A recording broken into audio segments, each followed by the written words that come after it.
सुब्हानल्लाह वल्हम्दुलिल्लाह। UK में 2 बच्चों के साथ रमज़ान का दिन कैसे गुज़रता है, तो आज मैंने आपको सहरी से लेके इफ्तार तक का रूटीन दिखाया है और वीडियो में बने रहिएगा। इफ्तार के बाद मेरा क्या हाल हुआ ये देखना मत भूलिएगा। कमेंट्स, लाइक, शेयर ज़रूर किया करें। अस्सलाम वालेकुम friends, welcome back to my channel. I hope आप सब ठीक-ठाक होंगे। तो यहाँ पर सुबह सहरी का वक़्त है और मैं यहाँ पे पहले तहज्जुद उठती हूँ, तहज्जुद की नमाज़ पढ़ती हूँ। फिर जो सारा दिन में मुझे तस्बीह पढ़नी होती है ना, तो आजकल रमज़ान की वज़ह से टाइम नहीं मिलता, तो मैं सुबह तहज्जुद के बाद ही पढ़ लेती हूँ। तो उसके बाद ना तस्बीह पढ़ने के बाद फिर मैं किचन में आती हूँ और यहाँ पे आप देख सकते हैं मैंने पहले सुकून से कैंडल्स जलाई थी। उसके बाद ना फिर यहाँ पे मैंने पराठा बनाया, तो 2 पराठे बनाती हूँ, एक अपने हस्बैंड के लिए और एक अपने लिए। तो यहाँ पे पराठा बनाने के बाद ना दोनों लोग सुकून से बैठ के सैरी करते हैं, क्योंकि मेरे बच्चे अभी तक जितने भी सैरी मेरी गुज़री है, मेरे बच्चे उसमें नहीं उठे। तो सुकून से हो जाता है, क्योंकि अगर बच्चे उठ जाते हैं ना, तो अनाबिया ने हम लोगों के गोद पे ही बैठना है और उसने खाने नहीं देना। तो वो बहुत परेशान करती है जब हम खाना खाने बैठते हैं दोनों तो। अच्छा, तो आज ना मेरा किचन ज़्यादा नहीं मेसी हुआ था, वरना किचन इतना फैल जाता है ना कि मैं क्या ही बताऊँ। तो आज ज़्यादा कुछ बनना भी नहीं था, तो इसलिए भी नहीं फैला, क्योंकि सालन रखा हुआ था। तो फिर उसके बाद ना यहाँ पे हमने कैंडल्स जलाई और दोनों लोग बैठ के यहाँ पे सैरी करी। अच्छा, मुझे ना, मैं जो बार-बार आप लोगों को बोल रही हूँ ना, मैंने सुकून से बैठ के किया, सुकून से बैठ के खाया, वो रीज़न है बोलने का सुकून से, क्योंकि मेरी अनाबिया अगर जग रही होती है ना, तो हम दोनों ने सुकून से खाना नहीं खाना होता। अनाबिया कभी इनके गोद पर जाती है, कभी मेरे गोद पर जाती है। तो और जैसे ही हम लोग खाने के लिए निवाला रखते हैं, वो हाथ पकड़ के घसीट लेती है, तो कितने बार तो हम लोगों का खाना गिर जाता है। तो ये अच्छा, सारा जो कुछ मैं अपना झूला दिखा रही थी, वो बारिश की वजह से सारी जितनी भी सीटें थी, एक के ऊपर मेरे हस्बैंड ने रखा हुआ था और हवा में झूला मेरा ऊपर हो चुका था, तो वो मैं दिखा रही थी कि क्या हाल हो गया इसके ठंड में। तो फिर अच्छा, यहाँ पे हमायरा को प्ले हाउस लेके आई हूँ, क्योंकि ये बहुत ज़्यादा ज़िद कर रही थी, इसकी छुट्टियाँ चल रही थी स्कूल की और मैं एक भी दिन बाहर लेकर नहीं निकली। तो इसने कहा मम्मा प्लीज़ आज लास्ट डे, मुझे एक बार घुमा दे। तो मैंने कहा चलो अच्छा ले चलती हूँ, तो फिर इसके लिए मैं निकली। अच्छा, इसकी जब भी हॉलिडे आते हैं ना, तो होता है कि बच्चे यहाँ हॉलिडे पर जाते हैं ज़रूर से ज़रूर। तो अमायरा मुझसे ज़िद करती मम्मा हम लोग हॉलिडे पे कहाँ जा रहे हैं? तो मैं इसे हर बार तसल्ली देती हूँ, बेटा अभी नहीं, अभी नहीं। रीज़न पता है क्या है मेरा? मैं इसलिए हॉलिडेज़ वगैरह पे नहीं जाती ना, क्योंकि अनाबिया छोटी है। सबसे पहले तो वो जब भी किसी इस मुल्क से दूसरे मुल्क जाती है, वो बीमार पड़ जाती है। दूसरा रीज़न कि वो दवा नहीं लेती, कोई भी मेडिसिन के लिए वो मुँह नहीं खोलती और इतना ज़्यादा परेशान करती है, जिसकी वज़ह से ना उसकी प्रॉब्लम बढ़ जाती है। तो मदीने में भी उसकी बहुत ज़्यादा तबीयत ख़राब हुई थी। मैंने इतना ज़्यादा आप लोगों को दिखाया नहीं था, क्योंकि मेरे पास वहाँ इतना टाइम नहीं था कि मैं इतना शूट करती। तो बस मैं उसमें लगी हुई थी, तो वहाँ पे भी काफ़ी मैं परेशान हुई थी इसके लिए। इंडिया में तो आप लोगों ने देखा था, मैं बहुत ज़्यादा परेशान हुई थी।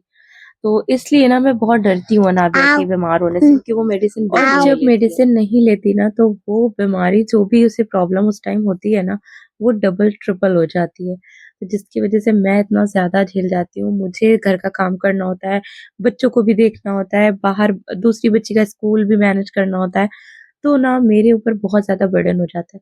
इससे अच्छा मुझे लगता है ना कि अभी मैं सुकून से बच्चे पाल लूँ, मेरी बच्ची बड़ी हो जाए थोड़ा, जब वो मेडिसिन लेने लगेगी तब मुझे सुकून होगा। ऐसी हमायरा भी थी, वो भी नहीं लेती थी। लेकिन अभी सुकून रहता है, कम से कम वो बीमार होती है तो उसे मैं दवा दे देती हूँ, वो ठीक हो जाती है।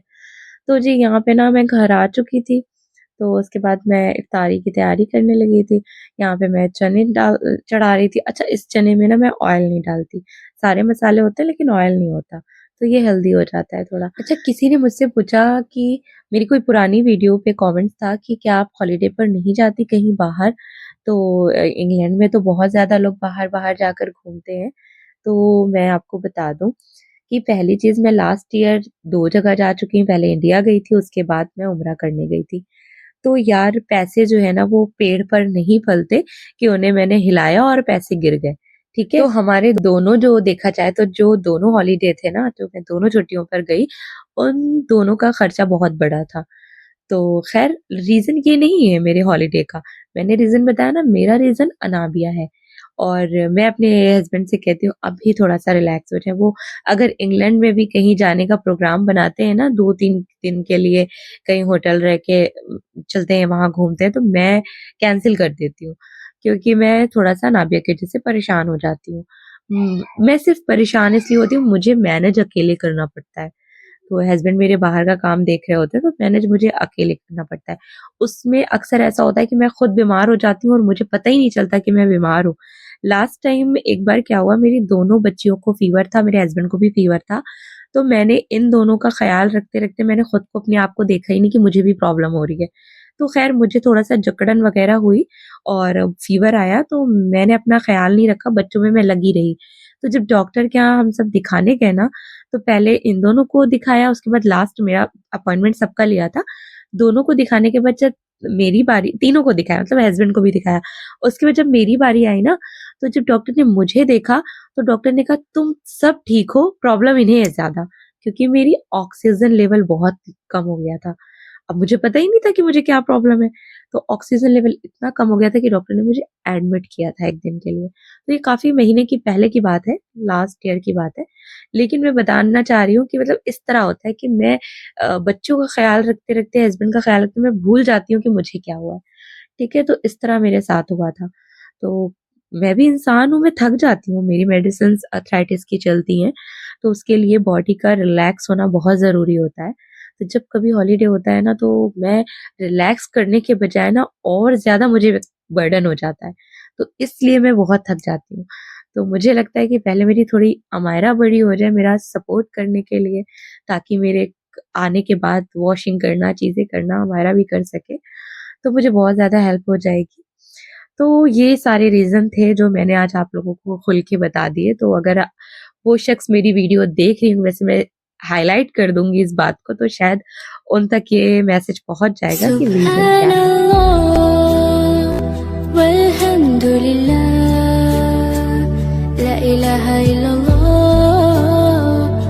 Allahu Akbar Subhanallah walhamdulillah la ilaha illallah Allahu Akbar तू ही मेरी मौला तू ही मेरी मौला अल्लाह तू ही मेरी मौला अल्लाहु अकबर सुब्हानल्लाह वल्हम्दुलिल्लाह ला इलाहा इल्लल्लाह अल्लाहु अकबर तू ही मेरी मौला तू ही मेरी मौला अल्लाह तू ही मेरी मौला। अच्छा, ये इफ्तारी मैं रोज़-रोज़ नहीं बनाती इतना, तो मेरा ना एक दिन ये इफ्तारी चलती है, उसके बाद अगले दिन मैं सिर्फ़ फ्रूट्स खाती हूँ। मेरे हस्बैंड भी, मैं भी सिर्फ़ फ्रूट्स का ही इफ्तार होता है। उसके बाद फिर उसके अगले दिन सिर्फ़ चिकन और सैलेड का होता है। फिर उसके अगले दिन फ़िश वग़ैरह या फ़िश से रिलेटेड जो भी चीज़ें, इस तरह से मेरी इफ्तारी चलती है। तो रोज़-रोज़ ना फ्राई हम लोग नहीं खाते। तो यहाँ पर इफ्तार के बाद मैंने नमाज़ पढ़ा, उसके बाद ना मैं आराम नहीं करती, फिर मैं यहाँ की सफाई करती हूँ, बर्तन वॉश करती हूँ, क्योंकि क्योंकि इस वक़्त ना फ़्लो में काम हो रहा होता है, और अगर मैं एक बार बैठ गई ना, तो फिर मेरा जिस्म थक जाता है, फिर तो मैं उठ नहीं सकती। तो यहाँ पे ना मैं फिर उसके बाद काम करने के बाद जब मैं लेटती हूँ ना, तो फिर तो कोई मुझसे ये भी कह दे ना कि मैं उठ के यहाँ से पानी ला दो या कुछ दे दो, तो मैं हिलती भी नहीं हूँ। बच्चों को मैं टीवी लगा देती हूँ ताकि वो यहीं पर बैठे हों, मैं सोफ़े पे लेट जाती हूँ। उसके बाद ना डेढ़ 2 घंटे के बाद हिम्मत करती हूँ, ताकि मैं अब जाके तरावी पढ़ सकूँ, इशा पढ़ सकूँ। तो एकदम मतलब काफ़ी देर हो चुकी होती है इस चीज़ में, फिर उसके बाद मैं उठती हूँ, क्योंकि इफ्तार के बाद काम करके मैं जो लेटती हूँ ना, फिर कोई हिम्मत नहीं होती मेरे अंदर। चलिए जी, व्लॉग पसंद आया तो कमेंट्स, लाइक, शेयर ज़रूर करें।